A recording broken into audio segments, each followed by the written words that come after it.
भगवान से किसी भी वस्तु की कामना करने की मेरी व्यासपीठ छूट देती है, करो कामना खूब, लेकिन कामना का उद्देश्य भगवत चरण अनुराग ही होना चाहिए। मेरी बात समझ रहे हैं ना आप लोग? मना किया जाता है कि ठाकुर जी से कुछ मत मांगो, लेकिन मैं छूट देता हूं, जो मन हो मांगो, लेकिन ठाकुर जी से प्रार्थना करना, हे नाथ ये वस्तु मुझे दे दो, लेकिन इस वस्तु से मेरी भक्ति में वर्धन होना चाहिए, कहीं मेरी भक्ति दूर ना हो जाए। भक्ति का संपुट लगा के वस्तु मांगोगे तो वस्तु भी भक्ति स्वरूपा हो जाएगी। मैं अपनी कथा में कभी कभी कहा करता हूं कि अपने दुर्गुणों की लिस्ट बनाओ, मेरे अंदर कितने दुर्गुण हैं, अवगुण हैं, और उन दुर्गुण अवगुणों को नष्ट करने की जरूरत नहीं है, खत्म करने की जरूरत नहीं है, उनको अंदर ही रहने दो। बस वो दुर्गुण कब बन जाते हैं? जब संसार के प्रति होते हैं, उसी को ठाकुर जी के प्रति करना शुरू कर दो, वही आपका भक्ति स्वरूप बन जाएगा, वही सद्गुण बन जाएगा। अब जैसे कि क्रोध, क्रोध दुर्गुण है, लेकिन दुर्गुण कब है? जब संसार के प्रति है। वही ठाकुर जी के प्रति हो जाए तो वही, वो क्रोध नहीं है, फिर वो प्रेम स्वरूप हो जाएगा।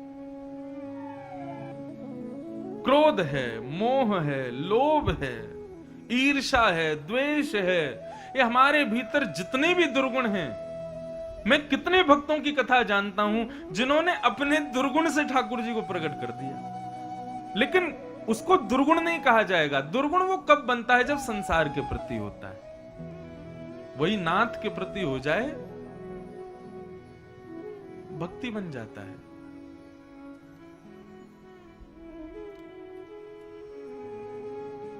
भागवत में अष्ट सखाओं में एक सखा हुए श्री गोविंद दास।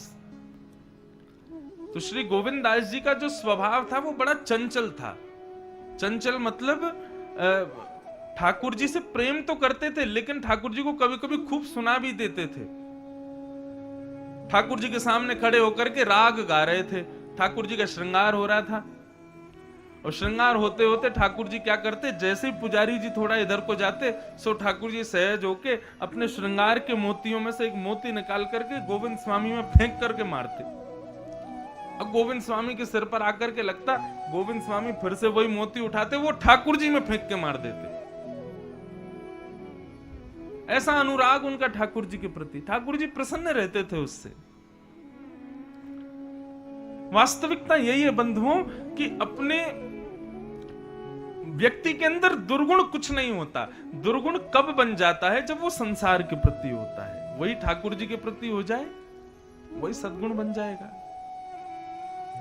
अब काम को दुर्गुण बताया गया, परंतु काम राक्षस नहीं है, काम देव है। पर वो देव कब बनता है? जब ठाकुर जी के प्रति हो। जैसे गोपियों का था, जैसे मीराबाई का था, जैसे सक्कू बाई का था।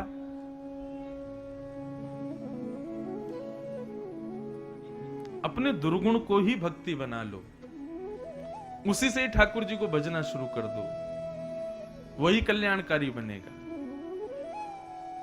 नंद जी के आत्मज उत्पन्न हुए, सब ब्रजवासी बड़े प्रसन्न हुए, सब आ करके नंदरानी यशोदा जी को बहुत बहुत बधाई दे रहे हैं। भागवत में वर्णन करते हैं श्री शुकाचार्य जी की ब्रजमंडल की अवस्था कहने योग्य नहीं बची है। सब लोग ध्यान से बैठो, बहुत ध्यान से सुनो। बंधुओं, प्रेम की अवस्था क्या है? नारद भक्ति सूत्र में श्री नारद जी महाराज कहते हैं, प्रेम स्वरूपम अवर्णनीयम। प्रेम की अवस्था, आनंद की अवस्था किसे कहते हैं? बोले जिसका वर्णन ना किया जा सकता हो। मैं कथा में कहता हूं, जिसका वर्णन हो जाए वो प्रेम नहीं हो सकता, वो आनंद नहीं हो सकता। आपने इंदौर का कोई बढ़िया चाट खाई आपने, और आप आकर के मुझे बता दो, महाराज जी ऐसी थी, उसमें इतनी दही थी, इतनी चटनी थी, इतना जीरा था, इतना मसाला था, और वह सुनकर के मेरी जिह्वा में पानी आ जाए ना, तो ये समझ लेना कि वो स्वादिष्ट जरूर थी, लेकिन आनंदमयी नहीं होगी। क्यों? क्योंकि आपने उसका वर्णन कर दिया और मैं उसका अनुभव भी कर लिया। प्रेम क्या है? ना तो बताने वाला बोल पाए और ना सुनने वाला समझ पाए, वो प्रेम है, वो आनंद है।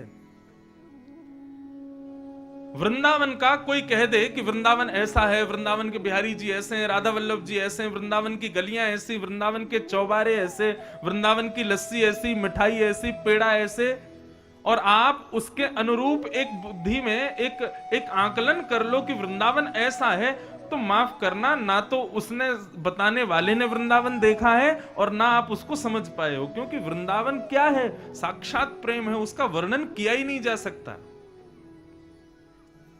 आनंद क्या है? जिसका वर्णन ना हो सके,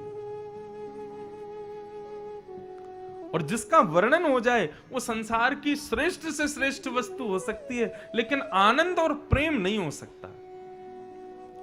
शुक्राचार्य जी कहते हैं कि नंद घर आनंद भयो, इस भाव से ऊपर की भाव को मैं कह ही नहीं सकता, ये मेरा अंतिम भाव है।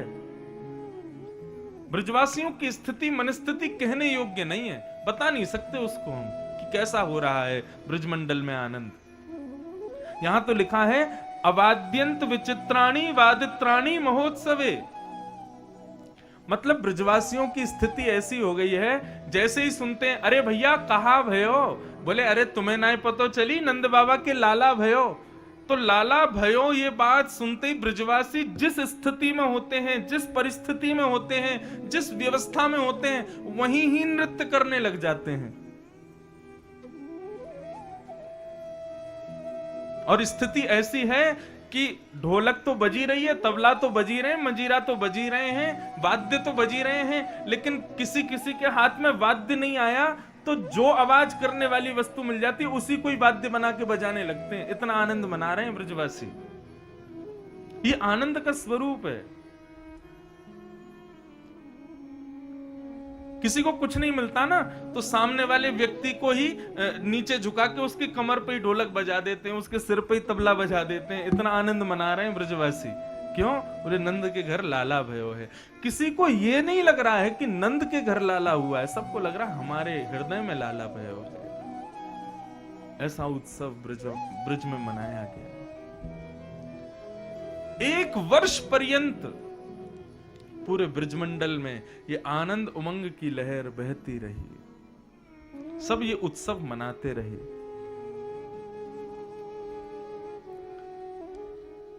इसलिए मैं बार बार कहता हूं, हृदय में उत्साह का उत्पन्न होना ही कृष्ण का उत्पन्न होना है।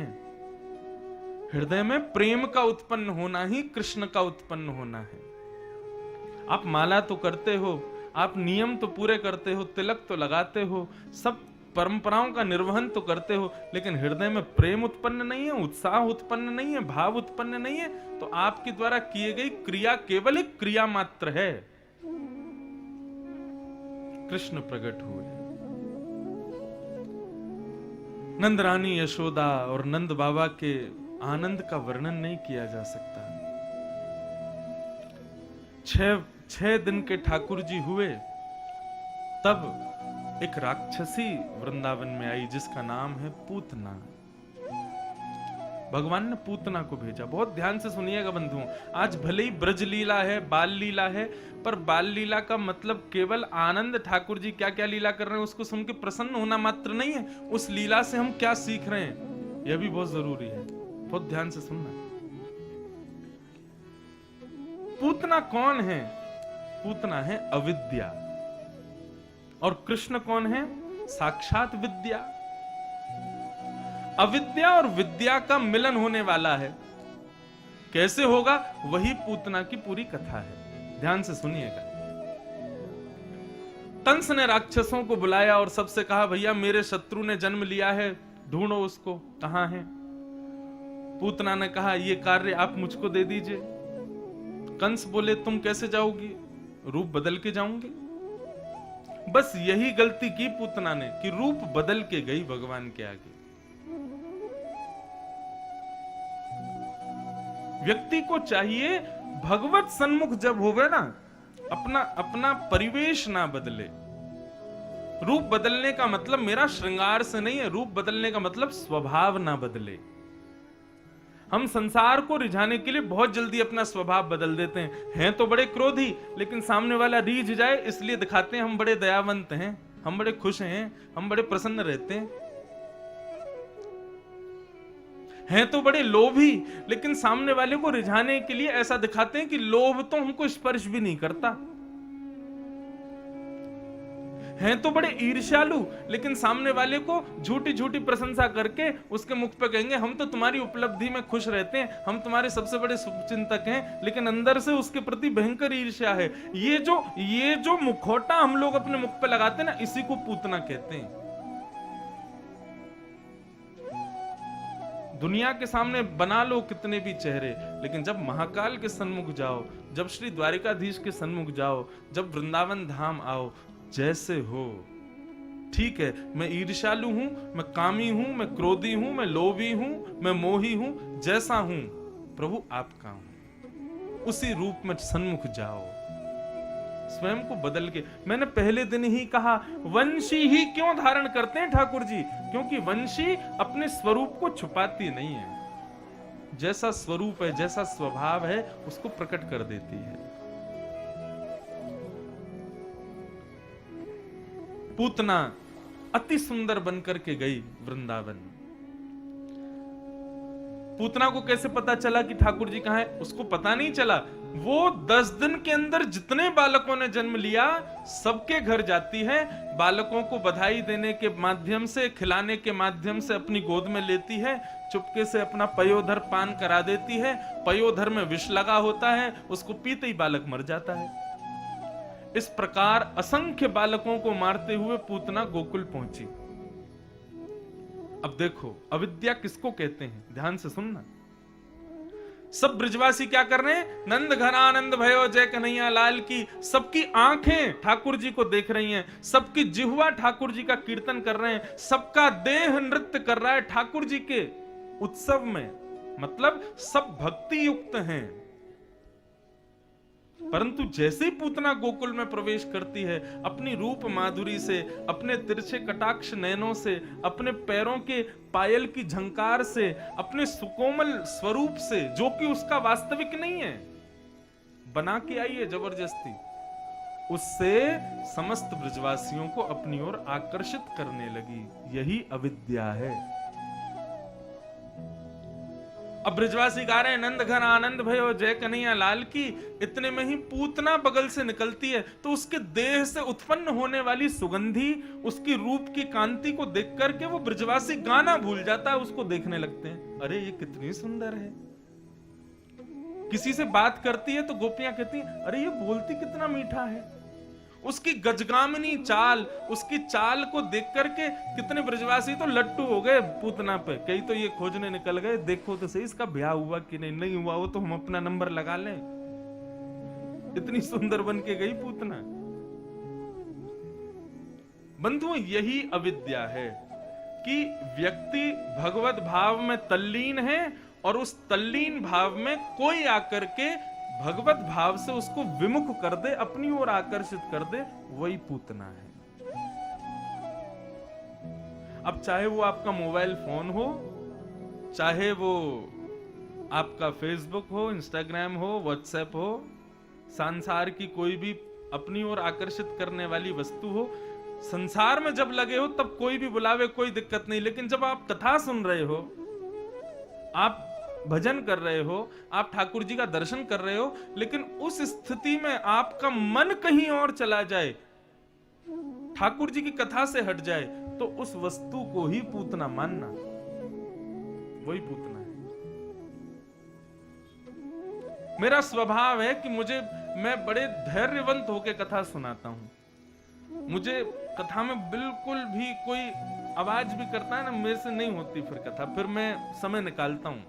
अगर सब शांति से बैठे हैं, कोई हिले ना डुले ना, कोई उठे जाए ना, तो कथा अपने आप निकलती है।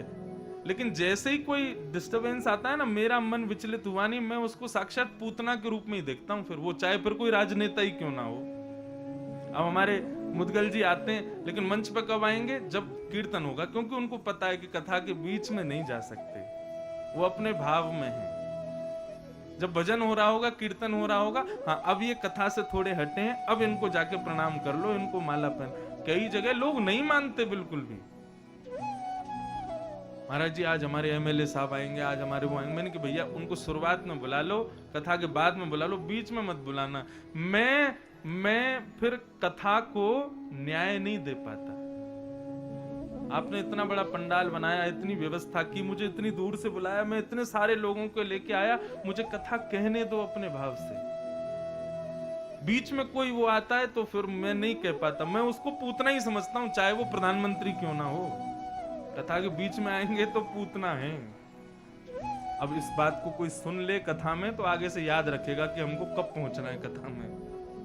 नहीं तो कितनी भी बड़ी पदवी के हो, कथा के बीच में मैं बोल रहा हूं और तब आप आए और आपके आने से सारी जनता आपको देखने लग जाए तो फिर आप पूतना ही हो।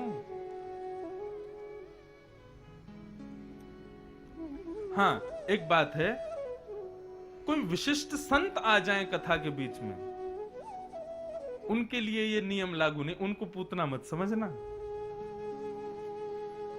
कई बार क्या होता है, संत तो देखो अपने भाव से आते हैं, अपनी मर्यादा से आते हैं, उनका आगमन तो एक चार चांद लगने जैसा है कथा में, उसके लिए कोई दिक्कत नहीं। कई बार संत आते हैं तो बीच में बोलते भी हैं कथा में, उनके लिए ये दिक्कत नहीं है। लेकिन कोई सांसारिक व्यक्ति आता है और वो आवे पूरे अपने आडंबर में आवे, महाराज 4 गार्ड आगे चल रहे हैं, पीछे पूरे 5 गार्ड चल रहे हैं और पूरे जनता उन्हीं को देखने लग जाए, तो मैं जनता से निवेदन करूंगा वो पूतना है। क्यों? आप तो कथा सुन रहे थे लेकिन उसने अपनी ओर आकर्षित कर लिया। यही है अविद्या, जो भगवत विमुख कराए आपको, वही अविद्या है, वही पूतना है।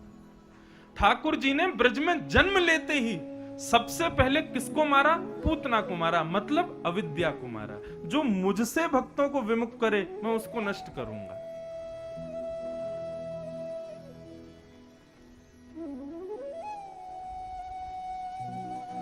पूतना आई, पूतना के रूप को देख करके सब मोहित हो गए, सब उसकी चाल, उसके ढाल, उसके नेत्र, उसके रूप, उसके स्वर, सब उसी पर मोहित हैं। इतने में ही पूतना प्रवेश करती है और कुछ गोपियों से पूछती है, अरे बहन जरा यूं बताओ ये नंद भवन कहाँ को है? तब गोपियां तो एक बार को स्तब्ध हो गई, उत्तर ही नहीं दे पा रही थी, उसके रूप पर इतनी मोहित हो गई। पुत्रा ने कही, अरे बहन मैं तुमसे पूछ रही हूं ये नंद भवन कहाँ है? तब एक ने बताया, बोले ये 2 यमलार्जुन के जो वृक्ष हैं ना, ये जहां खड़े हैं तुमको दूर से दिखाई दे रहे हैं, ये नंद भवन में ही हैं, आप इनको देख के चली जाओ। यमलार्जुन के वृक्षों को देखते हुए पूतना गई और नंद भवन में पहुंच गई।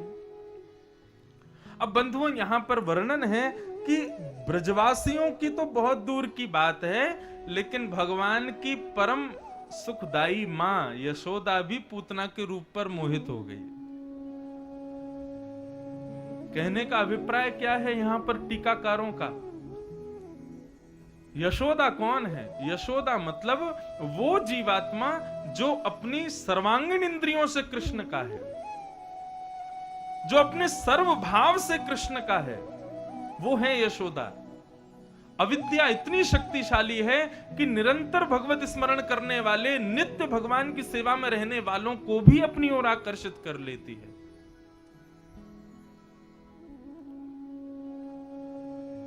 इसके आकर्षण से बचा नहीं जा सकता। एक ही उपाय किया जा सकता है, क्या? जब कभी भी कथा सुन रहे हो, जब कभी भी ठाकुर जी की सेवा कर रहे हो, जब कभी भी ठाकुर जी का दर्शन कर रहे हो, उस समय में अविद्या रूपी कोई भी वस्तु यदि आपको अपनी ओर आकर्षित करे, आकर्षण जाएगा, लेकिन वो आपको ही सेल्फ कंट्रोल करना पड़ेगा।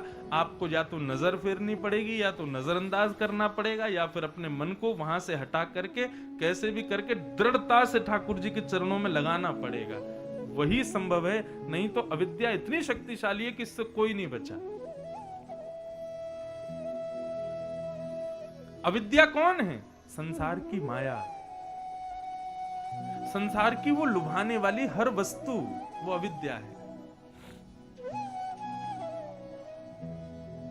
अच्छा, अविद्या कब तक है? जब तक हरि सन्मुख नहीं हुई है। यहां पर यदि ये भाव भी कह दिया जाए तो भी कोई अतिशयोक्ति नहीं होगी कि उस अविद्या पर यशोदा मैया कब रीझी?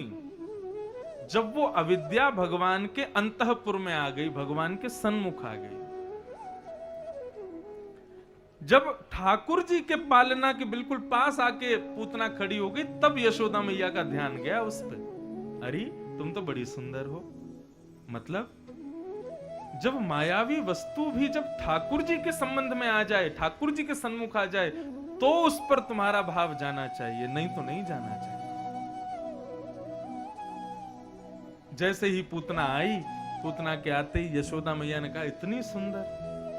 अरे विधाता, यदि इस पूतना की भी कोई बालिका होगी ना, तो इस सुंदरी की भी कोई बालिका होगी भी ना, तो मैं अपने लाला को वही से ब्याह करा दूंगी। क्यों? मैया इतनी सुंदर है तो बालिका कितनी सुंदर होगी। भगवान मनी मन विचार करने लगे, बोले मैया, जिनको तुम हमारी सासू मां बनाना चाह रही हो, मारने आई हैं हमको। पूतना ने अपनी रूप माधुरी से, अपनी वाणी से मैया को भी रिझा लिया। मानव का एक स्वभाव है, बंधुओं बहुत ध्यान से सुनिएगा, हम लोगों का सामने वाले के प्रति विश्वास दृढ़ कब होता है? उसके रूप को देख करके और उसके पहनावे को देख करके। परंतु ये हमारी गड़बड़ी है, ये हमारी गलती है। शास्त्र आज्ञा करते हैं, किसी भी व्यक्ति पर विश्वास करने के लिए 3 बातों का ध्यान रखो। पहला नेत्रम, दूसरा वक्त्रम, तीसरा विकारेण। सबसे पहले तो उसके आंखों की गंभीरता को देखो। ज्यादा चतुर तो नहीं है, ज्यादा चपल तो नहीं है, ज्यादा मटकती तो नहीं है इधर उधर। यदि गंभीर हैं, धीर हैं, तो वो संबंध बनाने योग्य है, तो वो विश्वास के योग्य है। दूसरा वक्त्रम, बोलता क्या है, कैसे बोलता है, क्या कहता है।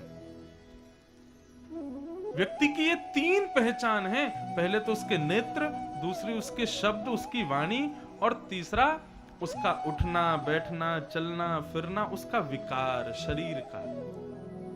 ये 3 ही वस्तु हैं जिन पर देख करके सामने वाले पर विश्वास करना चाहिए, ना कि उसके पहनावे से, ना कि उसकी सुंदरता पर। यदि 3 उसके कुशल हैं, अब देखो इतना विवेक तो भगवान ही दे सकते हैं कि आप सामने वाले के नेत्र को पहचान जाओ, आप सामने वाले के वाणी को पहचान जाओ, उसके विकार को पहचान जाओ। इन 3 चीजों पर विशेष गंभीरता से ध्यान देना चाहिए। पता चल जाए कि नेत्र बहुत चतुर हैं, चपल हैं, बहुत मटकते हैं, इधर उधर घूमते रहते हैं, तो समझ जाना कि ये जो है विश्वास का पात्र नहीं है। नेत्र धीर हैं, गंभीर हैं, स्थिर हैं, तो समझो इसका हृदय भी स्थिर है।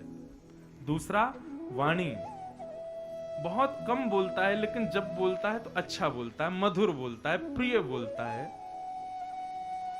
समझो विश्वास के योग्य है।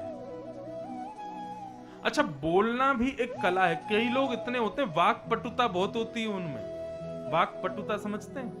वो अपनी लच्छेदार वाणी से ही रिझा लेते हैं सामने वाले। इससे भी बचना है। ये ज्यादा वाक पटुता वाले जो होते हैं ना, हर बात का जिनके पास उत्तर होता है, हर बात का जिनके पास में जो है लटके झटके वाले बातों से जो सबके उत्तर देते रहते हैं, ऐसे भी बड़े चतुर लोग होते हैं। यदि यहां कोई बैठा हो तो क्षमा करना।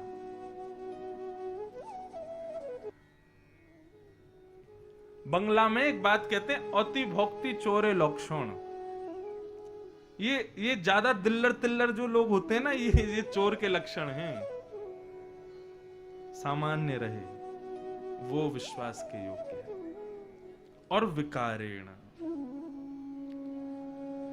कई लोगों के बैठने के तरीके से पता चल जाता है कि कैसा है। सामने कोई विद्वान बैठे हैं, कोई महात्मा बैठे हैं, उनके आगे पैर पर पैर रख के कभी नहीं बैठना चाहिए। कई लोग सोफा बैठते हैं ना, ऐसे पैर पर ऊपर पैर लटका के बैठते हैं। ये एक अदब का लक्षण होता है। विद्वत जनों के सामने, वैष्णवों के सामने ऐसे नहीं बैठना चाहिए। आपका विकार बता देता है, शरीर की आकृति, बैठना उठना चलना बता देता है कि आपका हृदय कैसा है। इसलिए आगे से कभी किसी पर विश्वास करो तो इन 3 चीजों को देखना। पहले तो उसकी आंख, दूसरी उसकी वाणी और तीसरा उसका विकार। परंतु मानव का एक स्वभाव है कि वो इन सब पर ना जाकर के केवल वस्त्र और रूप इन पर मोहित होता है। यदि आप वस्त्र और रूप पर मोहित हो रहे हो तो सामने वाला जरूर पूतना है, सावधान रहना। सब मोहित हो गए पूतना पर। कुछ गोपियां आई, आकर के यशोदा मैया को बाहर ले गईं। पूतना बोली मैं लाला को संभाल लूंगी, आप थोड़ा हुआ हो। लेकिन जैसे ही पूतना ने ठाकुर जी को गोद में लिया, 6 दिन के हैं अभी कन्हैया, सब जिसके रूप पर आकर्षित हो गए, वो कन्हैया जब पूतना की गोद में जाते हैं तो अपने नेत्रों को बंद कर लेते, नहीं देखते। तू भले ही बहुत सुंदर कपड़े पहन के आई है, भले ही तुझमें से बहुत महक आ रही है, तू भले ही बहुत सुंदर श्रृंगार करके आई है, लेकिन मैं तुझे नहीं देखूंगा। क्यों? क्योंकि तू अपने स्वभाव को, स्वरूप को बदल करके आई, आडंबर कर रही है। यहां पर आकर के आडंबर करने वाला ठाकुर जी को प्रिय नहीं है। कभी कभी मन में भाव आता है, हम इतने उपाय करते हैं ठाकुर जी की प्राप्ति के लिए, किनसे पूछ करके करते हैं? गुरुजनों से पूछते हैं, भगवत जनों से पूछते हैं, संतों से पूछते हैं, विद्वानों से पूछते हैं। कभी कभी मन में भाव आता है, अपने ठाकुर जी से ही क्यों नहीं पूछते हैं कि हम कैसे पाएं आपको, हम कैसे मिलें आपसे। और फिर जो संकेत मिले ना, उसी को स्वीकार करना। वो हमारे हैं, हमारे लिए हमारे पास आए हैं, वे जानते हैं कि हमें कैसे प्राप्त करना है उन्हें। पूतना ने भगवान को गोद में लिया, भगवान ने पूतना को नहीं देखा। मुझे पूतना के प्रसंग में सबसे बड़ी बात यह लगती है कि पूतना से बड़ा अभागा कोई नहीं है और पूतना से बड़ा सौभाग्यशाली भी कोई नहीं है। अभागा इसलिए कोई नहीं है, पूतना इतना श्रृंगार करके गई लेकिन ठाकुर जी ने उसको नहीं देखा, ये उसका अभाग्य था। अच्छा, एक और बात कहूं, पूतना ने यदि श्रृंगार ठाकुर जी से मिलने के लिए किया होता तो ठाकुर जी देखते। उसने श्रृंगार ठाकुर जी को मिलने के लिए थोड़ी किया था, उसने तो सब जगह विश्वास प्रकट करने के लिए, ताकि मुझे कोई रोके ना, सबके लिए श्रृंगार किया था, इसलिए ठाकुर जी ने नहीं देखा। तो एक नई बात यह समझ में आई, श्रृंगार हो, स्वभाव हो, यदि समाज के लिए है तो ठाकुर जी नहीं देखेंगे, लेकिन वही श्रृंगार स्वभाव यदि ठाकुर जी की प्रसन्नता के लिए हो तो ठाकुर जी देखते हैं। जैसे कि मीराबाई का पद है, जिन भेषा मारो सांवरो रीझे, मैं सो ही भेष धरूंगी, बाला मैं बैरागन होंगी। यहां राजकीय वस्त्र रखे हैं, लाखों के गहने रखे हैं, लेकिन मीराबाई उसको ग्रहण नहीं करती। एक करताल बजाता हुआ साधु जा रहा है, उससे पूछती है कि करताल क्यों बजा रहे हो, पीले वस्त्र क्यों पहने हैं, ये उर्धपुंड त्रिपुंड क्यों लगाया। उस साधु ने कहा कि ये इन वस्त्रों को जैसे एक पतिव्रता नारी सिंदूर लगाती है, गले में माला, गले में मंगलसूत्र पहनती है, सुंदर साड़ी पहनती है ताकि मेरा पति रीझे, ऐसे ही ये श्रृंगार जो करता है उससे श्याम सुंदर रीझ जाते हैं। उसी दिन मीराबाई सब त्याग देती है और वैरागी भेष धारण कर लेती है। क्यों? जिन भेषा मारो सांवरो रीझे। हनुमान जी श्री सीता जी से पूछते हैं, माँ आप अपने मांग में सिंदूर क्यों लगाती हो? तो सीता जी कहती हैं कि इससे तुम्हारे रघुनाथ जी खुश हो जाते हैं, प्रसन्न हो जाते हैं, ये उनके सौभाग्य का दर्शन है कि मैं उनकी हूं, इसलिए मैं सिंदूर लगाती हूं। हनुमान जी इसलिए अपने पूरे अंग पे ही सिंदूर लगा लेते हैं। जिन भेषा मारो सांवरो रीझे, जिन भेषा मारो राघव रीझे, मैं सो ही भेष धरूंगी।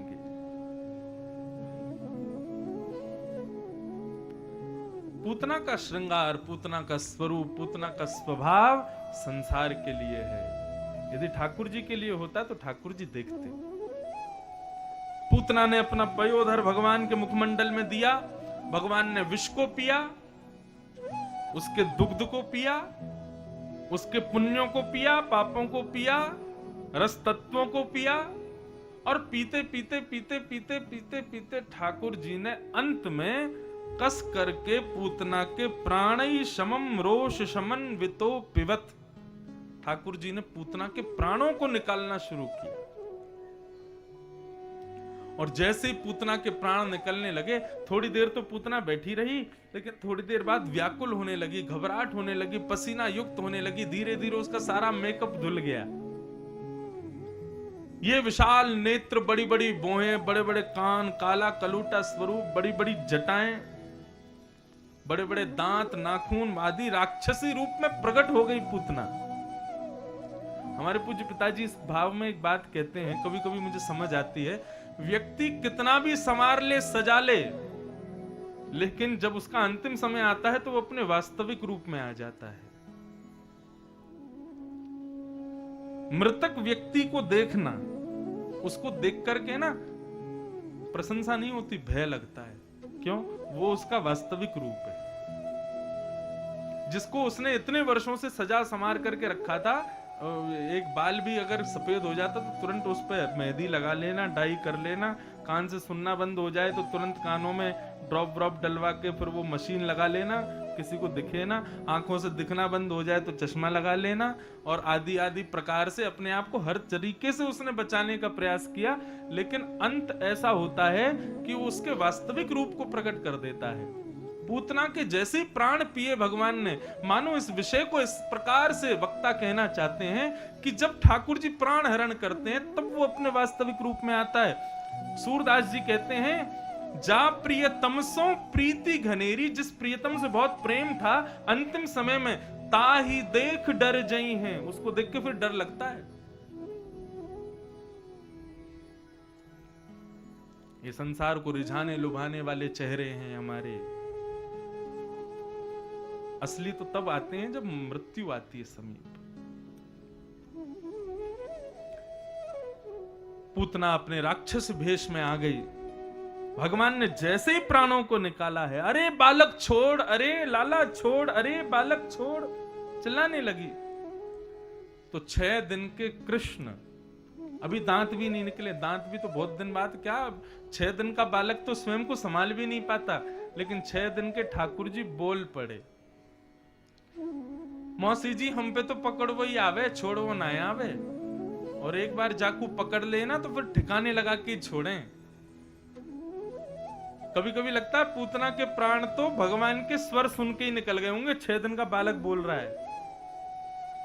और पूतना का विशाल विकराल स्वरूप नंद भवन के पीछे जाकर के गिर पड़ा, पूतना के प्राण निकल गए। बोलो पूतना मर्दन भगवान की। और यदि ऐसा कहूं तो कोई अतिशयोक्ति नहीं, अविद्या मर्दन भगवान की जय। ठाकुर जी के सन्मुख जब कोई जाता है, वास्तविकता में जब ठाकुर जी उसको स्वीकार करते हैं तो सबसे पहले उसकी अविद्या को नष्ट करते हैं। और उसकी अविद्या क्या है? भगवत विमुख वस्तुओं के प्रति आसक्ति ही उसकी अविद्या है, उसको नष्ट करते हैं। भगवान ने पूतना का वध किया। वध करने के बाद भगवान ने पूतना को गति कौन सी दी? जो माता यशोदा को प्राप्त होनी चाहिए। इसमें अब पूतना का सौभाग्य है। पूतना का नाम अच्छा नहीं, रूप अच्छा नहीं, काम अच्छा नहीं, स्वभाव अच्छा नहीं, भगवान के पास आने का आशय अच्छा नहीं, तब भी भगवान ने उस पर कितनी बड़ी दया की। जो गति मां यशोदा को प्राप्त होनी चाहिए वो गति पूतना को मिली। भागवत में स्पष्ट लिखा है, पूतना लोक बाल अग्नि राक्षसी रुधिरासन जिघांक्षयापि हरे स्तनम दत्वा सदगतिम। क्यों? क्योंकि भगवान को जिस प्रकार से वो मारने के लिए आई है, वो प्रकार ठाकुर जी को प्रिय आ गया, अच्छा लग गया। भगवान बोले कैसे मारने आई है? बोले स्तनम दत्वा सदगतिम। अरे स्तन पिला करके तो मां लाड़ करती है, लेकिन ये कैसी पूतना स्तन पिला के मारने आई है? भगवान इसी बात पर रीझ गए। कितने दयालु हैं ठाकुर जी, कितने कृपालु हैं। ठाकुर जी की दया कृपा का तो अनुभव ही कहां। एक कथा आती है, एक भगवान का भक्त था सदन कसाई। कसाई था वो,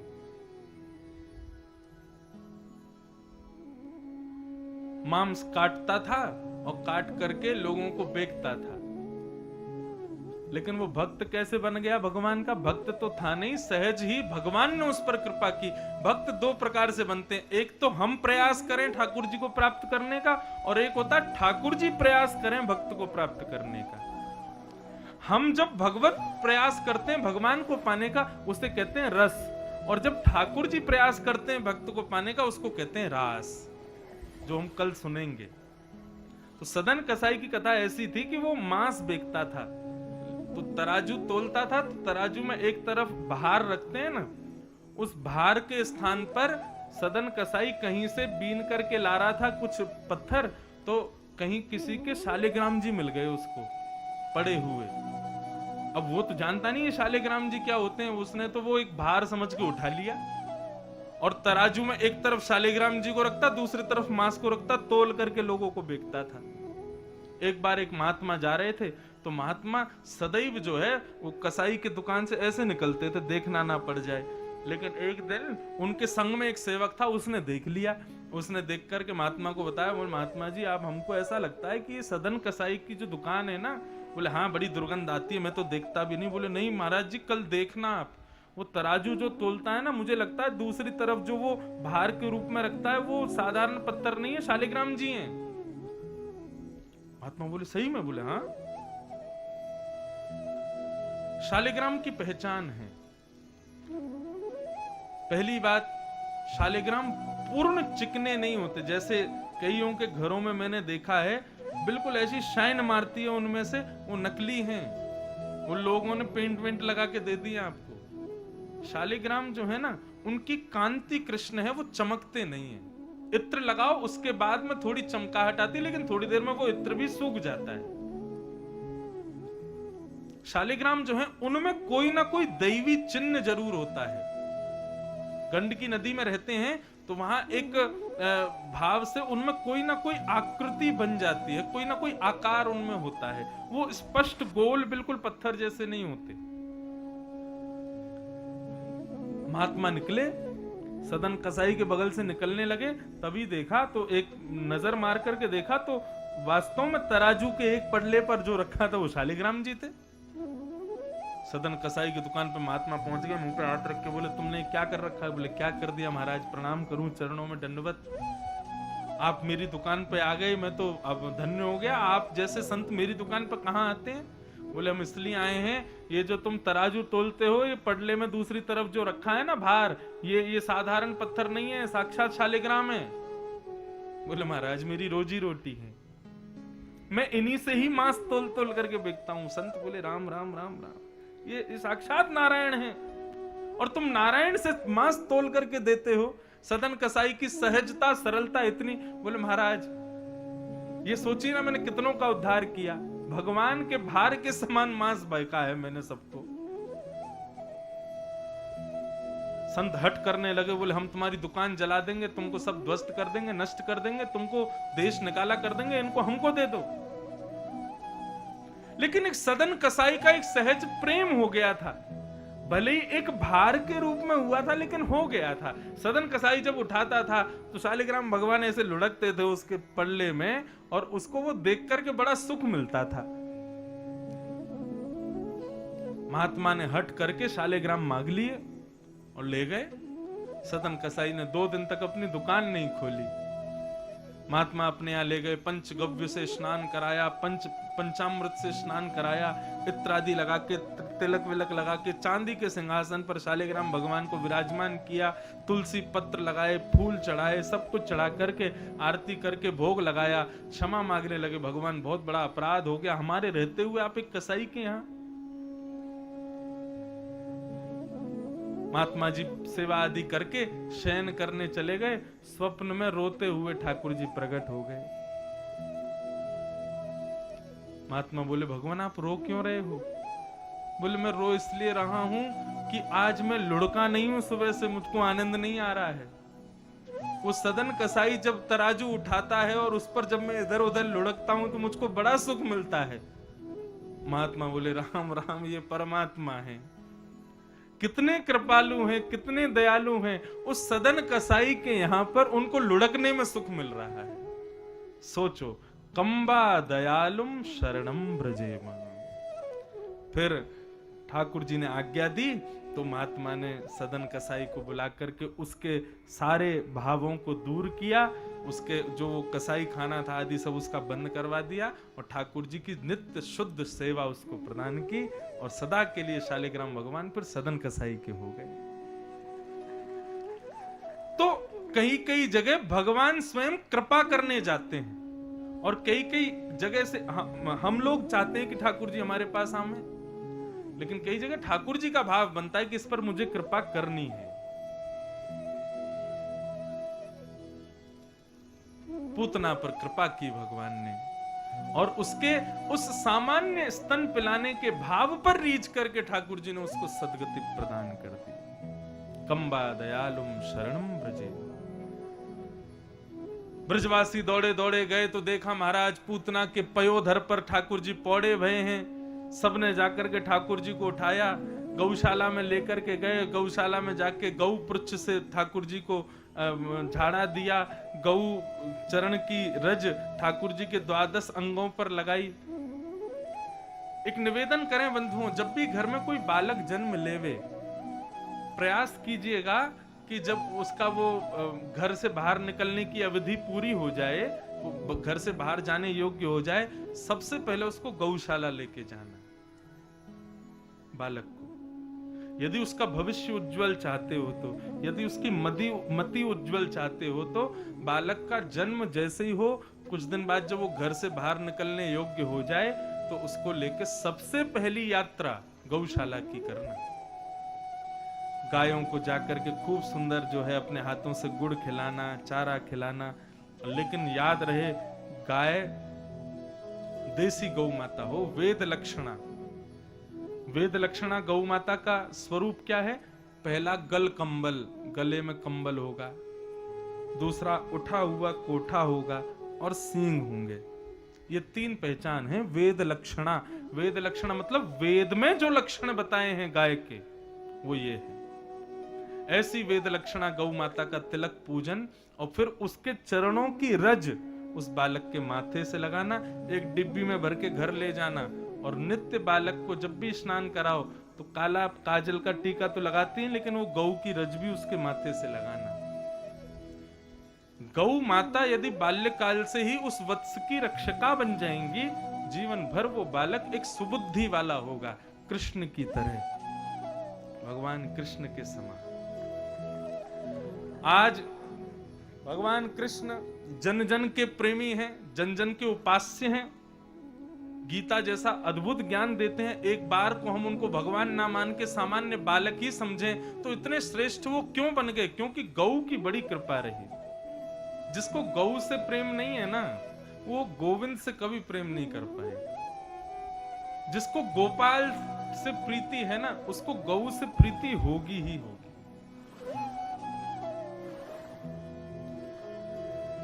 गौ प्रीति भी गोपाल प्रीति का एक उदाहरण है, एक भाव है। जैसे कि अब आप मुझसे प्रेम करते हैं, लेकिन मुझे जिससे प्रेम है वो आपको बिल्कुल प्रिय नहीं, तो एक ना एक रूप से आप भी मेरे अप्रिय हो जाओगे। क्यों? मुझे जिससे प्रेम है वो आपको अच्छा नहीं लगता, उससे आपकी प्रीति नहीं है। गौ प्रीति भी एक प्रकार से गोपाल प्रीति का उदाहरण है। इसलिए गौ प्रीति हृदय में जगे, इसका भाव रखो।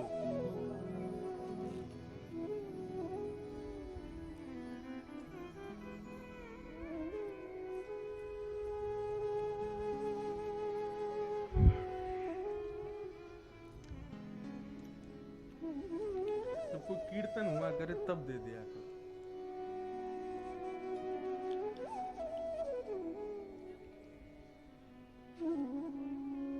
गौमूत्रेण स्नापित्वा पुनर्गौ रजसार्भकम् रक्षां चक्रुश्च सकृता द्वादशांगेषु नामभिः। यहां तो लिखा है कि गौमूत्र से स्नान कराया भगवान को, और स्नान करा करके पहुंच करके शुद्ध जल से स्नान करा के फिर गौरज से ठाकुर जी का श्रृंगार किया। ठाकुर जी बड़े प्रसन्न हैं, बड़े आनंदित हैं। मतलब ब्रजवासियों का भाव है, पूतना आई थी, उसका ना जाने कैसा दूध था, ये पी गए हैं, इनके अंदर कोई अला बला कोई दूषित भावना आ गया हो, इसलिए गौ माता से बड़ा वैद्य नहीं है कोई, इसलिए ठाकुर जी को गौ माता के पास लेके गए। इस प्रकार पूतना मर्दन की कथा बताई। बहुत कुछ सिखाती है पूतना मर्दन की कथा, आप सब लोगों ने सुना है भाव से, तो इस पर अब चलिएगा, अविद्या से बचिएगा। अब भगवान धीरे धीरे 3 महीने के हो गए, और जैसे 3 महीना के ठाकुर जी भये, तब एक राक्षस आया, उसका नाम था सक्टासुर। 3 महीना के जब ठाकुर जी भये, तो ठाकुर जी ने पहली बार करवट बदली आज। अब करवट बदलने लगे। जैसी करवट बदली तो पूरे वृंदावन में करवट उत्सव मनाया गया ठाकुर जी का। हम लोग भी, हम हिंदू वैदिक सनातन धर्मावली कितने उत्सव मनाते हैं, एक एक चीज का उत्सव मनाते हैं। वृंदावन में तो 365 दिन में 400 उत्सव मनते हैं, कई दिन तो एक दिन में 2-2 उत्सव होते हैं। ठाकुर जी के नित्य उत्सव चलते ही रहते हैं, कोई ना कोई उत्सव, कोई ना कोई भाव होता ही रहता है। अभी बसंत पंचमी आने वाली है, इस बार जनवरी में ही आ रही है बसंत पंचमी, क्योंकि अधिक मास है ना, तो सब त्योहार पीछे पीछे हो गए, जल्दी आएंगे, और बाद के त्योहार थोड़े लेट आएंगे, जैसे कि जन्माष्टमी सितंबर में आएगी, और राधाष्टमी भी बाद में आएगी, दीपावली भी लेट आएगी। तो इस बार वसंत पंचमी आ रही है जनवरी में, और वसंत पंचमी पर हमारे वृंदावन में क्या होता है, पहली बार गुलाल लगाते हैं ठाकुर जी को। 1 महीने तक गुलाल रहता है वृंदावन में। तो मैंने एक आचार्य से पूछा, मैंने कहा भाई अधिक मास की वजह से जनवरी में इस बार वसंत पंचमी पड़ रही है, वृंदावन की स्थिति पता है आपको? कल रात में वृंदावन में 1 डिग्री सेल्सियस था, 1 डिग्री, इतनी ठंड है वृंदावन में। और अभी ये ठंड रहेगी फरवरी के होली के आसपास तक। इतनी तो नहीं रहेगी, लेकिन आपके यहाँ जैसा मौसम है ऐसा हमारे यहाँ होता है जब होली होती है।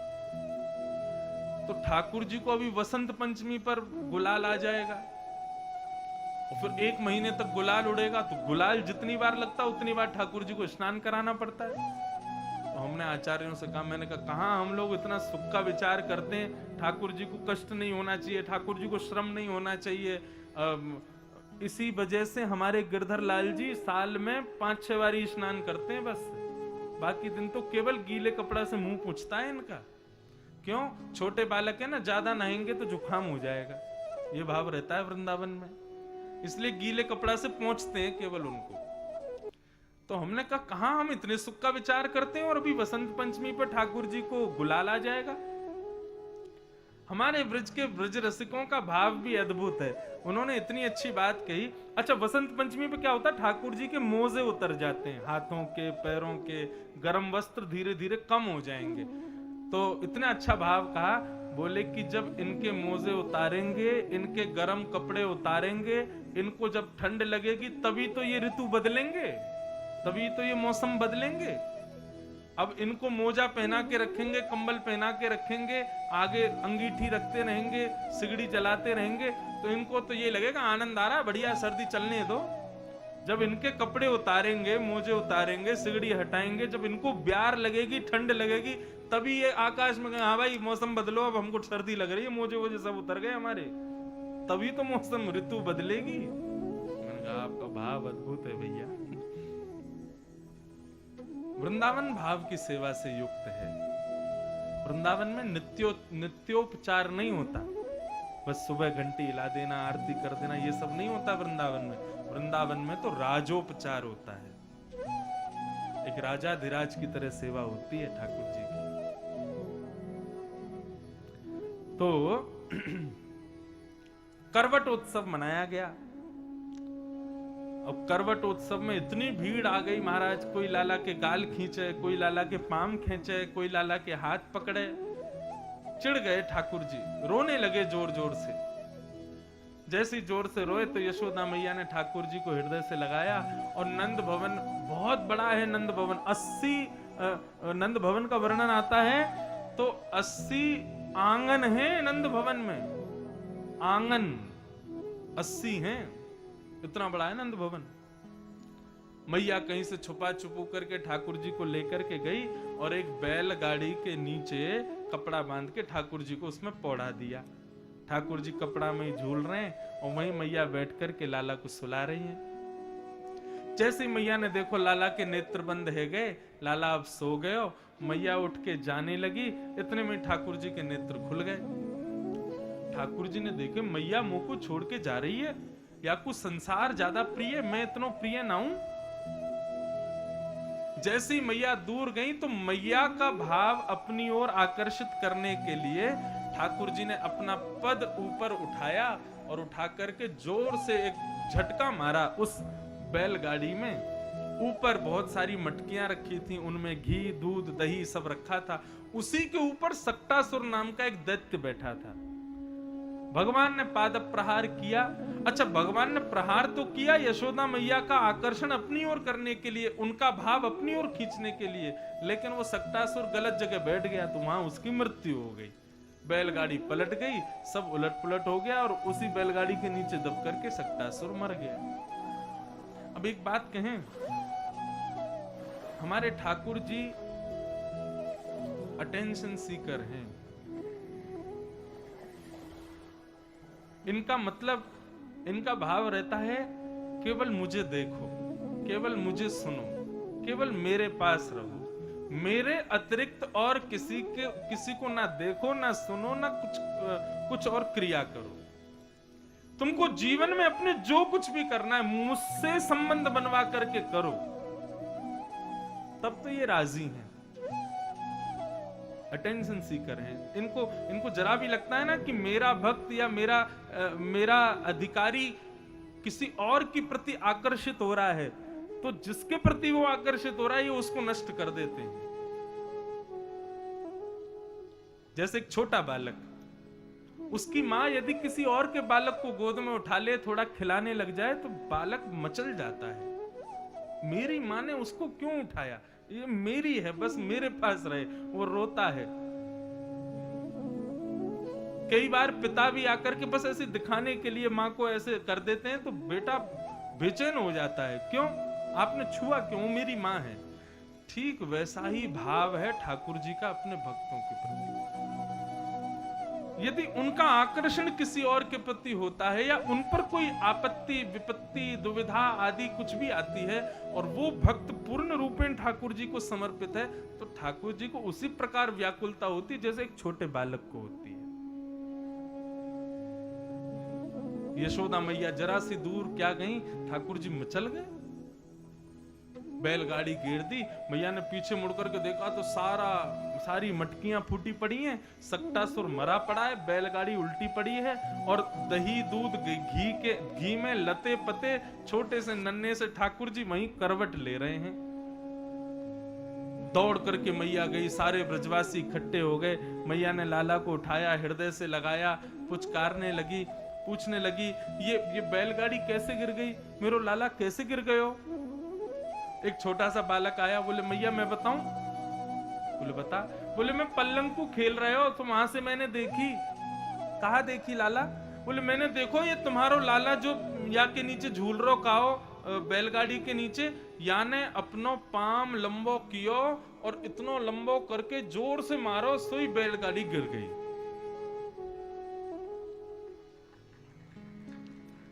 मैया ने कही चल झूठे बात बनावे, नेक सो मेरो लाला नेक से या के पाम और यूं कह रहा यूं लंबे करके और जो है का याने बैलगाड़ी गिर दी।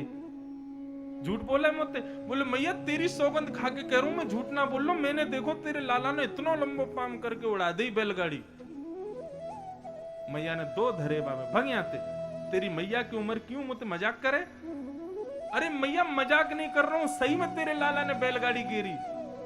शुक्राचार्य जी बड़े प्रसन्न होते हैं इस विषय को कहने में और परीक्षित जी से कहते हैं, परीक्षित अप्रेमयम बलं तस्य बालकस्य न ते विदुः।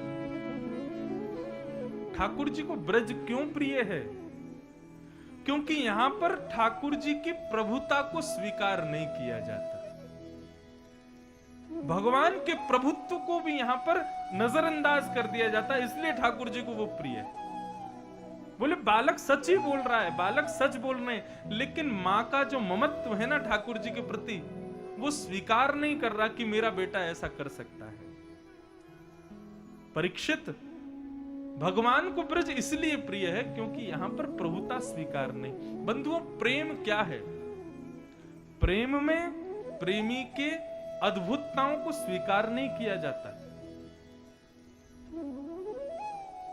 क्योंकि प्रभुता और अद्भुतता जो है ये मानव निर्माण करता है, होती नहीं उसके पास। और जिसका निर्माण किया गया, सृजन किया गया, जिसको बनाया गया है, वो प्रेम में स्वीकार्य नहीं होता। प्रेम में तो वास्तविकता स्वीकार होती है। जिस प्रेम में उसकी प्रभुता की वजह से आकर्षण है, वो प्रेम प्रेम नहीं है, वो प्रेम उचित नहीं है। जहां पर प्रेमी के धन को देख करके, प्रेमी के रूप को देख करके, प्रेमी के वैभव को देख करके आकर्षण हो जाए, वो प्रेम प्रेम थोड़ी है। प्रेम में प्रभुता नहीं, प्रेम में स्वभाव स्वीकार्य होता है। और ब्रजवासियों से इसीलिए ठाकुर जी को प्रेम है क्योंकि द्वारिकावासी द्वारिकाधीश को भजते हैं, जो शंख चक्र गदा पद्मधारी मतलब प्रभु हैं। मथुरा वाले मथुराधीश को बचते हैं, जो साक्षात देवकी नंदन है, साक्षात वसुदेव नंदन है, जिन्होंने जन्म नहीं लिया है, जो एक तेज के माध्यम से पधारे, मतलब भगवान के रूप में। लेकिन ब्रजवासी, ब्रज में द्वारिकाधीश बोलने अपराध है, ब्रज में मथुराधीश बोलना अपराध है। ब्रज में गोपाल, कन्हैया, कान्हा, नंद नंदन, यशोदा नंदन, गोपी जन चंदन, ये सब कौन है? जहां पर प्रभुताएं नष्ट हो जाती हैं, जहां सामान्य ठाकुर जी। इसलिए ब्रज ठाकुर जी को अति प्रिय है, क्योंकि ब्रजवासी स्वच्छंद प्रेम करते हैं ठाकुर जी से।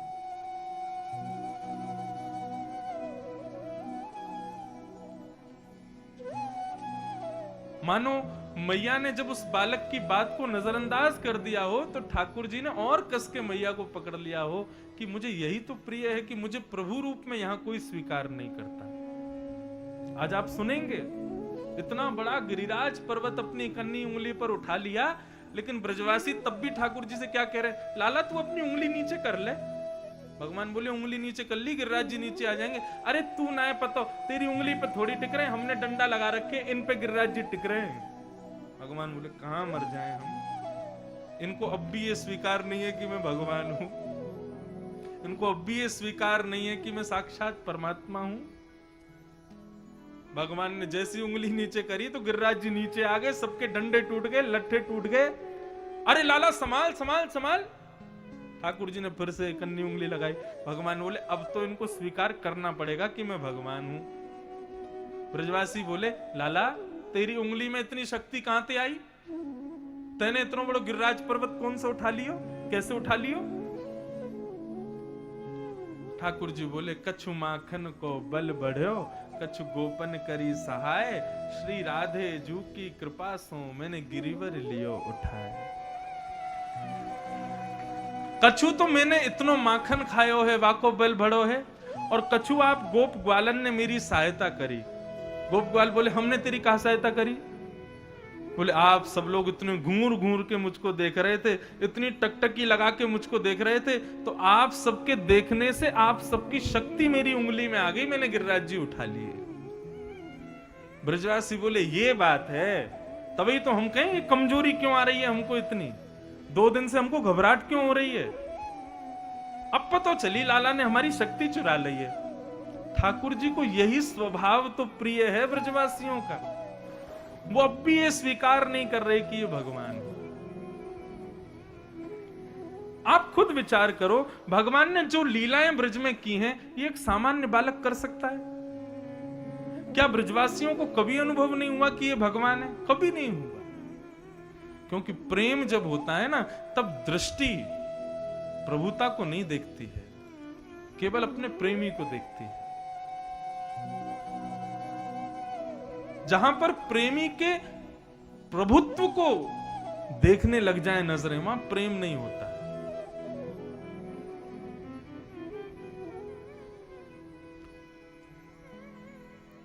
सक्टासुर का वध किया। अब बंधुओं, सकट भंजन लीला क्या है, इसको समझो। ये जो सकट का भंजन किया भगवान ने, सकट कहते हैं बैलगाड़ी को। बैलगाड़ी में 2 पहिए होते हैं, तो इसी का भाव यहां पर कहते हैं। सकट मतलब व्यक्ति का जीवन, और उस जीवन की 2 पहिए हैं, पति और पत्नी, गृहस्थाश्रमी। वास्तव में जब तक ब्याह नहीं हुआ तब तक आप सफर कर ही नहीं रहे हो। असली सफर कब शुरू होता है? जब ब्याह हो जाता है। आप लोगों को ज्यादा अनुभव होगा। अच्छा, एक बात ये मत सोच लेना कि महाराज जी इनका ब्याह नहीं हुआ तो इनका कोई सफर नहीं चल रहा। हमारा हो चुका है, इनसे हो चुका है।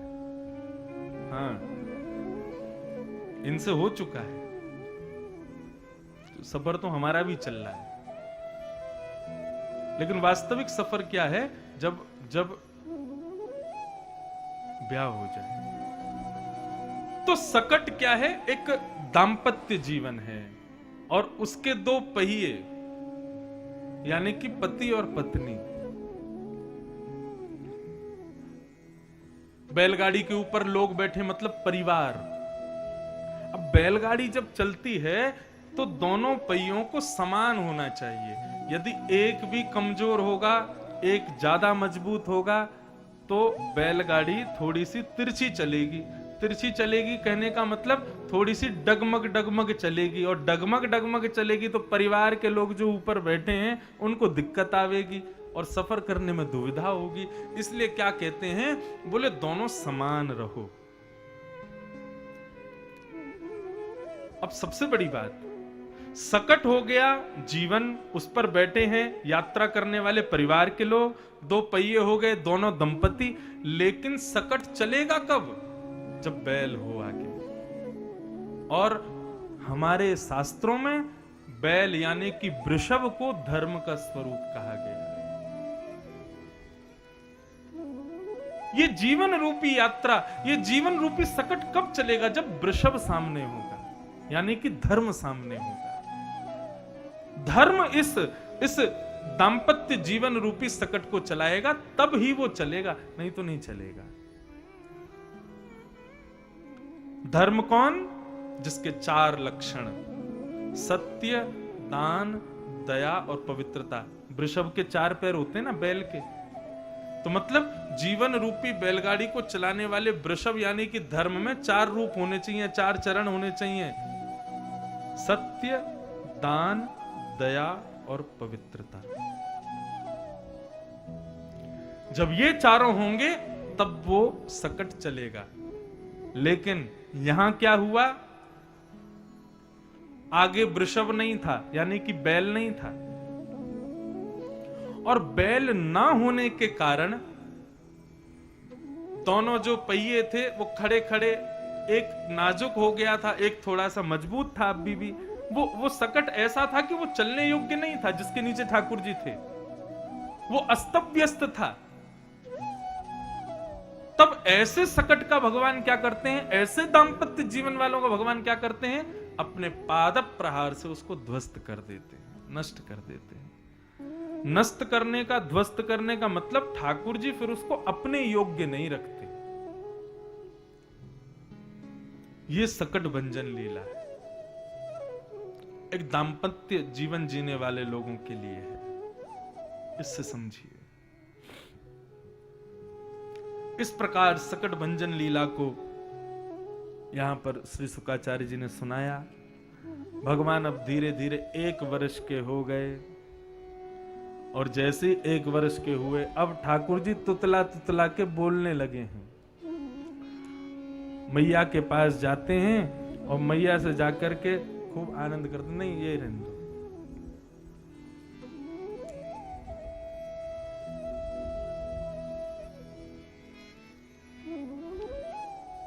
मधुर बोली बोलते हैं ठाकुर जी और मैया के साथ लीला करते हैं, लेकिन अभी तक ठाकुर जी का नामकरण नहीं हुआ। तब श्री गर्गाचार्य जी महाराज आए और श्री गर्गाचार्य जी महाराज ने आकर के भगवान का नामकरण किया। भगवान का क्या नाम रखा गया? दोनों बालकों का नाम रखा। पहला नाम रखा रोहिणी नंदन का, अयम ही रोहिणी पुत्रो रमयन सुहृदो गुणै आख्यास्यते राम इति बलाधिक्यात् बलं विदु। सबसे पहले नाम रखा गया रोहिणी नंदन का। रोहिणी नंदन का क्या नाम रखा? नाम रखा था राम। रमयन योगिनिस्मिन इति राम, जो योगियों के हृदय में रमन करता है उसको राम कहते हैं। हे मां, आपके इस बालक का नाम मैं राम रखता हूं, परंतु बल की अधिकता के कारण सब इसको बलराम कहा करेंगे। इसके और भी कई नाम होंगे, शंकरषण आदि आदि, बलभद्र, ये सब इसके नाम और भी होंगे, पर इसका मूल नाम राम है। और फिर भगवान का नामकरण किया गया। ऐसा वर्णन आता है बंधुओं कि श्री गर्गाचार्य जी ने जैसे ही ठाकुर जी को देखा, ठाकुर जी को देखते ही गर्गाचार्य जी समाधिस्थ हो गए। कुछ क्षणों के लिए मानो गर्गाचार्य जी स्थिर हो गए, ना बोल रहे हैं, ना हंस रहे हैं, ना आंखों की पलकें झपका रहे हैं, ना श्वास ले रहे हैं। मानो देह तो वहीं था, लेकिन चित्तवृत्ति कहीं और चली गई गर्गाचार्य जी की। 45 मिनट तक जब कुछ नहीं बोले तो यशोदा मैया बोली, बाबा पधार गए क्या? बाहर जाके पधार जाते, हमारे घर में ही पधार गए। जोर से जब हिलाया गर्गाचार्य जी को, तब उनकी समाधि टूटी और मैया बोली, कहाँ भय हो बाबा? बोलो मैया, आपका जो ये बालक है ना, क्योंकि गर्गाचार्य जी कौन है? ज्योतिष के निर्माता, जिन्होंने ज्योतिष को बनाया, ज्योतिष शास्त्र। वो तो देखते ही पहचान गए परब्रह्म है साक्षात। वो कहने वाले थे, मैया तुम्हारी गोद में जो ये नन्हा सा बालक बैठा है ना, ये साक्षात। जैसे ही साक्षात कहा, गोदी में बैठे भगवान ने इशारा कर दिया, बोलो बताना नहीं कौन हूं मैं, नहीं तो बता दूंगा तुमको फिर मैं। इसलिए यहां पर लिखा है, वे बताना तो चाहते थे वास्तविकता के साक्षात नारायण है, लेकिन अपनी बात बदल दी और कहे, बोले मैया आपकी गोद में जो बालक बैठा है ये साक्षात नारायण समो गुणई है, ये नारायण के समान गुण वाला है। नारायण है ऐसा नहीं बताया। क्यों? भगवान चाहते ही नहीं अपनी प्रभुता को प्रकट करना। मैं कथा में गाया करता हूं, कौन पावे आको पार, ब्रजभाषा का पद है, मुझे बड़ा प्रिय है।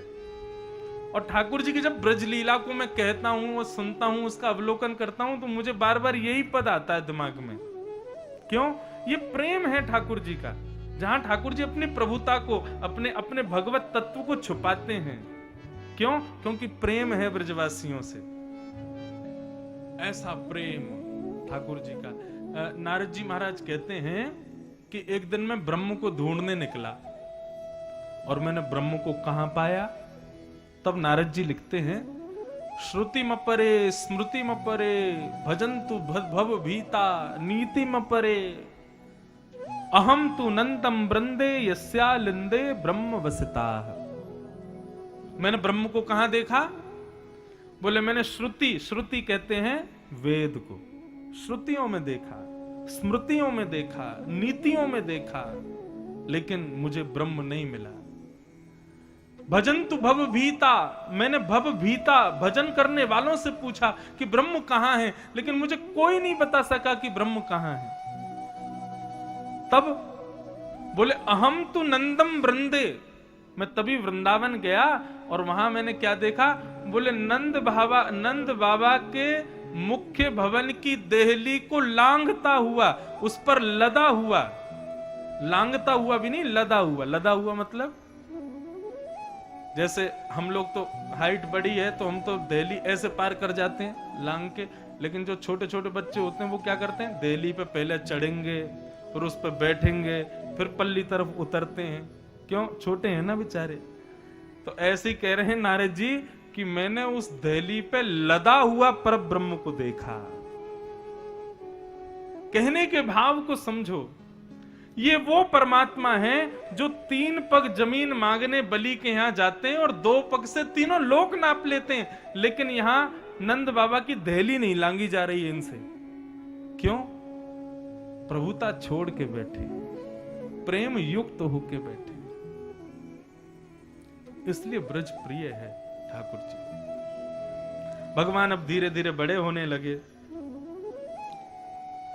3 वर्ष के हो गए ठाकुर जी, और जैसे ही 3 वर्ष के हुए हैं महाराज, अब तो ना जाने कौन से बंदर की स्प्रिंग लग गई है भगवान में।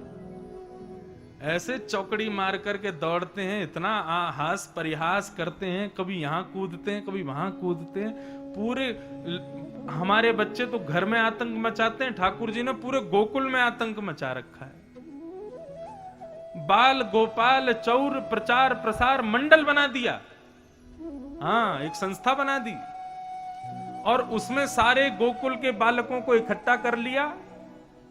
और इस बाल गोपाल चौर प्रचार प्रसार मंडल के प्रेसिडेंट हैं 3.5 वर्षीय श्री कृष्ण भगवान। इस मंडल में 7 वर्ष के बालक भी हैं, 5 वर्ष के बालक भी हैं, 2 वर्ष के बालक भी हैं। और एक बात बताऊं, इस मंडल का काम क्या है? जब भी कोई गोकुल में नया बालक होने वाला होता है तो ठाकुर जी को खबर पड़ जाती है कि वहां पे एक गोपी ने एक बालक को जन्म लिया। ठाकुर जी बोले ठीक है, अपना एक और सदस्य आ गया, 1 साल बाद इसका भी नाम लिख देंगे, इसको भी अपने यहाँ का सदस्य बना देंगे, बाल गोपाल चौर प्रचार प्रसार मंडल। और करता क्या है ये मंडल? गोपियों के यहाँ घर घर जाकर के और गोपियों के द्वारा जमाए गए मक्खन दूध घी को पाएंगे और बचे हुए को फैला देंगे, किसी के योग्य नहीं छोड़ते, ऐसा उद्यम मचाते हैं। अच्छा, अब एक बात, ठाकुर जी वास्तव में गौरस चोरी क्यों करते हैं? क्या भगवान को नहीं पता था कि जीवन में कभी आगे चल करके लोग मुझे चोर कह करके पुकारेंगे? और कई विधर्मी लोग हमारे धर्म पर उंगली भी उठा सकते हैं, वो तुम्हारे भगवान क्या परमात्मा जो चोरी करे वो परमात्मा हो सकता है? इन सब बातों को ध्यान रखते हुए भी ठाकुर जी ने चोरी क्यों की? तो बंधुओं, श्रीमद् भागवत में ही बताया गया है कि ब्रजवासियों का बिजनेस क्या है, ब्रजवासी कैसे कमाते हैं, कैसे खाते हैं। इनके पास और कोई कारोबार नहीं है, केवल 2 ही कारोबार हैं। पहला तो खेती, दूसरा हर ब्रजवासी के घर में गाय है, उस गाय के दूध से उत्पन्न होने वाला दूध घी दही इसका विक्रय करके ब्रजवासी अपने घर को चलाते हैं। परंतु कंस राजा है मथुरा का, इसलिए मथुरा मंडल में कंस ने अपनी तानाशाही कर रखी है कि कोई भी ब्रजवासी एक अनुपात है, उस अनुपात से ज्यादा दूध घी दही अपने लिए नहीं रख सकता। जैसे हमारे यहां सरकार ने कर रखा है ना कि आप यदि पैसा कमाते हैं इतना कैश ही रख सकते हैं, इतनी धन की लिमिट है, इतना ही आपके पास होना चाहिए, उससे अधिक है तो फिर आपको टैक्स भी ज्यादा देना पड़ता है और फिर पूरी जांच पड़ताल होगी, इतना सोना इतना ये सब कहां से आया, सब बताना पड़ता है। ऐसे ही उस समय कंस ने भी यही कर रखा था, लेकिन कंस जबरदस्ती करता था और थोड़ा हट पूर्वक बहुत कम अनुपात में दूध घी दही रखने का भाव देता था ब्रजवासियों को, जिसके कारण स्थिति ये थी कि ब्रजमंडल में कोई भी ब्रजवासी अच्छे से ना तो दूध पी पाते थे, ना घी खाते थे, ना मक्खन खाते थे। परंतु नंद बाबा के यहाँ 9 लाख गायें थीं, इसलिए ठाकुर जी के लिए कोई कमी नहीं थी। ठाकुर जी तो कह दें कि दूध में ही नहाते थे, दूध में ही सोते थे, दूध में ही सब क्रिया, उनके तो महाराज दूध का ही सब सामग्री बनती थी। परंतु भगवान के जितनी भी सखा हैं उन सब ने जाकर के ठाकुर जी से कहा, बोले लाला हम कहा करें, घर में भले ही 10-10 गैया हैं लेकिन दूध हम तो पी ना सकें। क्यों? बोले कंस के सैनिक रोज आते हैं देखने के लिए कौन व्यक्ति कितना दूध रखता है अपने घर में, बचा हुआ सारा दूध भेजना पड़ता है। अरे क्या कहां तक कहें, कंस के सैनिकों को तो यह भी पता है हमारी कौन सी गैया कितना किलो दूध देती है, कितना लीटर दूध देती है। भगवान बोले ये गौरस कंस के पास नहीं जाना चाहिए, ये गौरस जैसा पवित्र अमृत कंस को प्राप्त नहीं होना चाहिए। और कंस के यहां भी नहीं जाता था, मथुरा के लोगों को कंस ने मथुरा के लोगों से कह रखा था तुमको कुछ करने की जरूरत नहीं है, खाना पीना सब तुम्हारे घर आएगा। इसीलिए तो कंस के जय जयकार करते थे मथुरा के लोग, क्योंकि मथुरा के लोगों को श्रम करना नहीं पड़ता था, ब्रजवासी श्रम करते थे और श्रम करके सारी सामग्री मथुरा भेज देते थे कर के रूप में, टैक्स के रूप में। तब भगवान ने विचार किया, बोले कि ये गौरस मथुरा जाने से रोकना चाहिए। कैसे रोकेगा? सीधे सीधे तो कोई रोक नहीं सकते। तब भगवान ने विचार किया, चोरी करो, चोरी करके इस गौरस को खाओ और बचा जो है उसको मरकान भोक्षण बंदरों को लुटा दो ब्रजवासियों में, मतलब जितना गौरस है वो सब यहीं बट जाएगा। जब कंस के सैनिक आया करेंगे तो कह देंगे भाई चोरी हो गई, नहीं बचा हमारे पास देने लायक, अब कुछ बचा नहीं।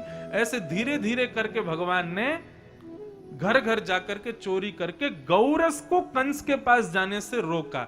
ये है ठाकुर जी के चोर होने का मुख्य कारण। कंस से गौरस छुड़वाना चाहते हैं, ब्रजवासी मेहनत करें, ब्रजवासी श्रम करें और आनंद ले वो दुष्ट कंस, इसलिए ठाकुर जी चोरी करते हैं। पर इस चोरी में भी क्या आनंद हो रहा है। ठाकुर जी के दर्शन के बहाने से शिकायत करने जाती हैं यशोदा मैया के पास, चेहरे का रंग बदल लेती हैं, चेहरे का ढंग बदल लेती हैं, आंखों की आकृति बदल लेती हैं, लेकिन हृदय से गई हैं दर्शन करने, दिखाती ऐसे हैं कि शिकायत करने आई हैं। और यशोदा मैया से जाके कहती, मैया तुम अपने लाला को समझा लो, नहीं तो काउदना या को मैं देख लूंगी। यशोदा मैया बोली, का भयो का कहवे आइए। तब गोपी कहती है कि वत्सान मुंचन क्वचित समय क्रोश संजात हास, तुम्हारो लाला कहा करे, हमारी गाय के दुहिवे को समय आवे, दूध निकारवे को समय आवे, बाद से पहले बछड़ा बछियान को खोल के भाग जाए, सबरो दूध बछड़ा बछिया पी जाए, हमारे काज कछु बचे ही ना है। मैया बोली, मेरो लाला शुभ चिंतक है, वाकु यूं लगे ये बछड़ा बछियान को दूध है, हम लोग क्यों पी में, बछड़ा बछियान को मिलना चाहिए, या हमारे तुम्हारे बछड़ा बछियान ने खोल के भाग जाए। हाँ मैया तुम तो ये बात कहोगी ना, तुम्हारे यहाँ तो 9 लाख गाय हैं, तुम्हारे यहाँ तो कोई कमी है नहीं दूध घी दही की।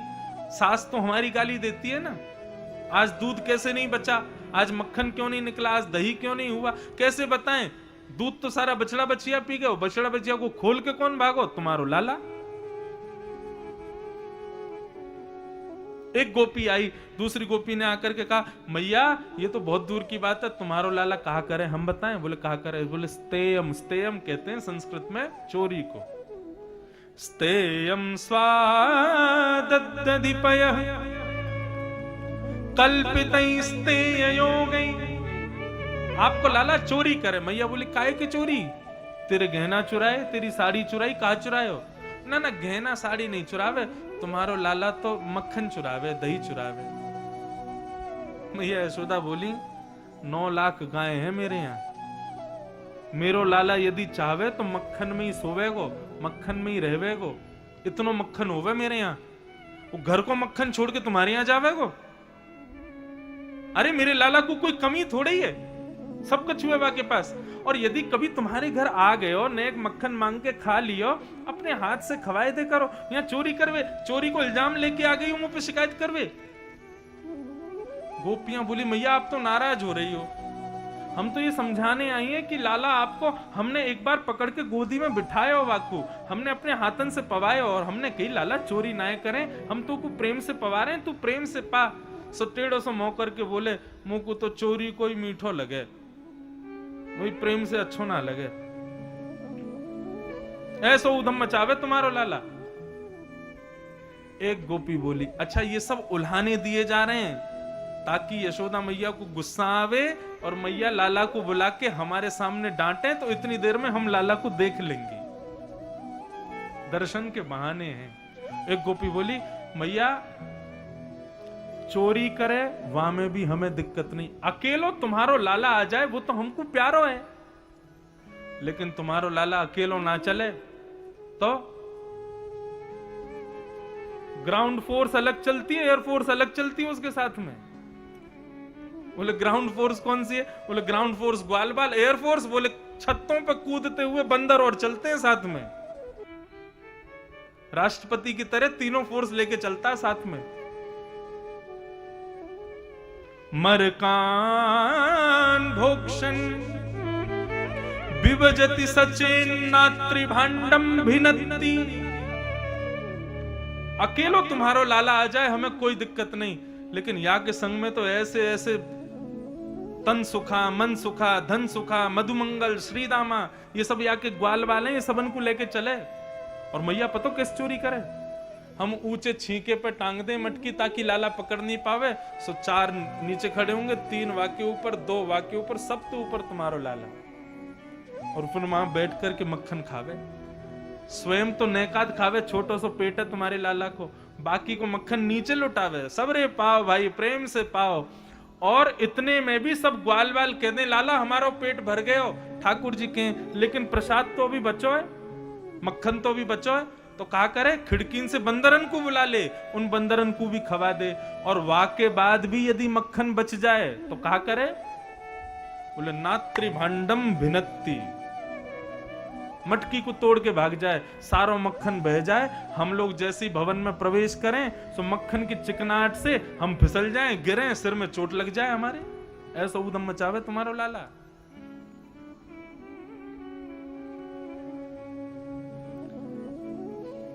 मैया बैठी बैठी केवल सुन रही है, अभी धीरे धीरे गुस्सा आना शुरू हुआ। गोपी बोली, और कोई बड़ी बात बताओ, इनको गुस्सा जोर से आवे तभी तो लाला आएगा। तो एक गोपी आई और गोपी आकर के बोली, मैया पता है तुम्हारे लाला को जिस घर से माखन नहीं मिलता उस घर का क्या हाल होता है? बोले मतलब? बोले अगर हम बहुत व्यवस्था कर दें कि भाई कैसे भी चोरी ना हो, और लाला यदि चोरी करने में असफल है गयो, तो आपको पता है उस घर का हाल क्या होता है? बोले क्या हाल होता है? बोले मेहनादी निवास्तव, तुम्हारो लाला वह घर के चूल्हा के पास में जावे और चूल्हा के पास जाकर के धोती खोल खाल के बैठ जाए और सब करियावे वहीं पे। अब बनाओ रोटी, कैसे बनाओगे?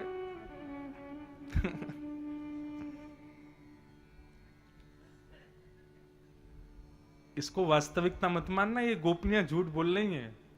ठाकुर जी ऐसा करते नहीं है, लेकिन मैया को गुस्सा आवे इसलिए बोल रहे हैं ऐसा। तुम्हारो लाला चूल्हा पे बैठ के मेहनादी निवास्तव। अब तो मैया ने जैसे सुनी, ऐसो करे मेरो लाला? बोले हाँ ना, मेरो लाला ऐसो ना कर सके। बोले मैया तुम कहां मानोगी?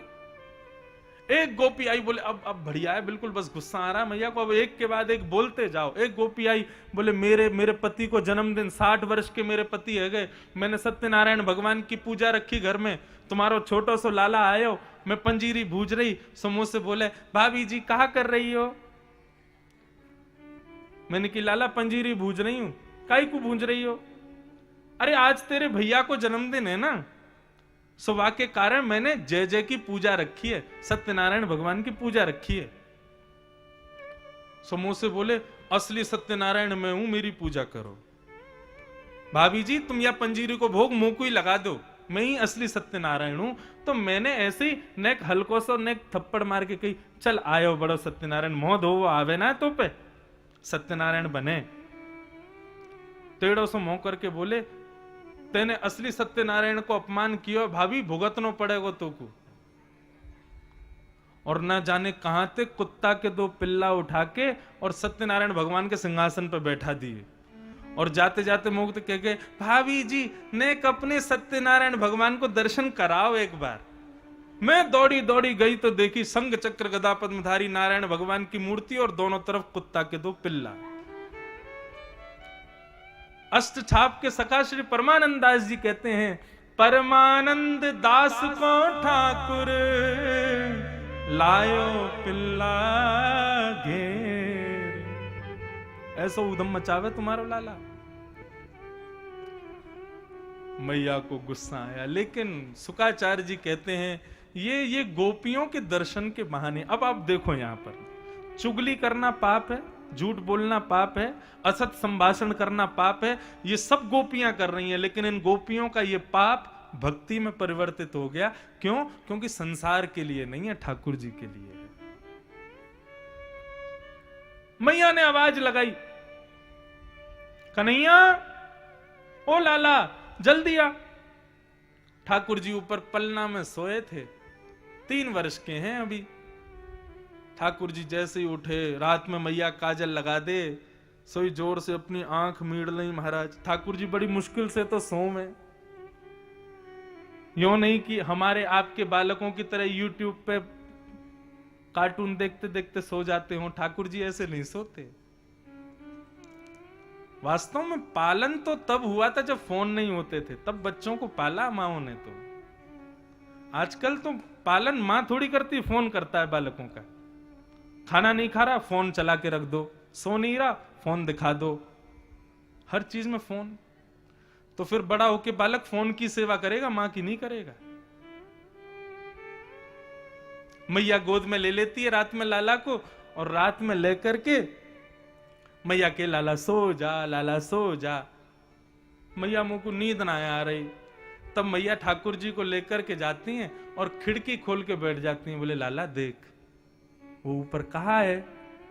बोले कहाँ है मैया? बोले चंदा मामा है, ये चंद्र खिलौना है, अगर तू सो जाएगा तो फिर मैं सुबह तो को वो चंद्र खिलौना लाके दूंगी। ठाकुर जी चंद्र खिलौना देख करके मचल जाते हैं। बोले मैया मुझको सुबह नहीं, अब ही चाहिए। क्यों? मैं सो जाऊंगा, फिर रात में भूल जाऊंगा, सुबह मुंह को याद ना रहेगी, तू फिर देगी ना मुंह को तो अभी चाहिए। सूरदास जी महाराज वर्णन करते हैं ठाकुर जी के स्वरूप का दर्शन करना अपने चित्त में। ठाकुर जी कह रहे हैं, चंद्र खिलौना ले हूं मैया मोरी, चंद्र खिलौना ले हूं मैया मोरी। और यदि तुम मुझको चंद्र खिलौना नहीं देगी तो क्या करेगो? ठाकुर जी कह रहे हैं मैया मुझको चंद्र खिलौना चाहिए। मैया बोली अभी नहीं, सुबह मिलेगा। बोले अभी चाहिए।